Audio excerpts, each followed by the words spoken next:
Hey friends, I'm sure we've all seen these commercials or adverts where they are offering a product or a service and they say, hey, you receive 20%, 10%, 30% off the original price, but they put a clause in there saying, but this is for a limited time. And so you have to pay attention to those type of deals because they don't stay for forever. They stay just but for a season.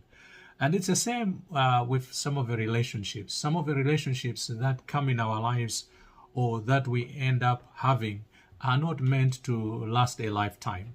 There's very few relationships that are meant to last a lifetime. For example, marriage is a covenant, a relationship that's supposed to last a lifetime. Until death do us part.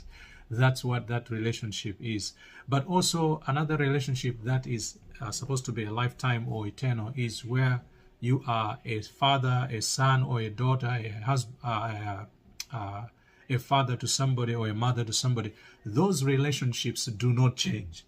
You will still be a father, you will still be a mother to that somebody, or you will still be a son, a daughter to that somebody. And that relationship will stay eternally. You may disagree, you may fight, whatever the case may be, but the fact remains that relationship is eternal. There will never be a point where you will cease being a son of so-and-so, a daughter of so-and-so, a father of so-and-so, a mother of so-and-so. Why? Because those relationships are eternal.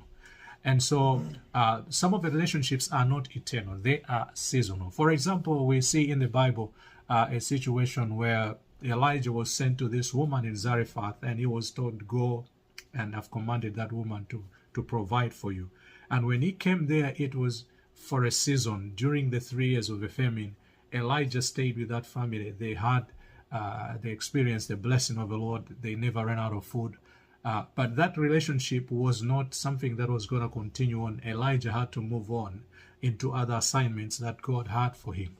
And so we see an example of a seasonal relationship. And that happens so many times where people come in our lives. They are not to stay in our lives indefinitely. They are not eternal type of relationships. There's only one relationship that is eternal, and that is our relationship with God. God actually makes a promise in Hebrews chapter number 13 verse 5. He says, I will never leave you nor forsake you. And also the Lord spoke to the disciples in the book of Matthew 28:20. He said, behold, I am with you to the end of the age. And so it's supposed to be an eternal relationship, one that will last beyond the time of our existence here on earth. And so if you don't know the Lord, I would encourage you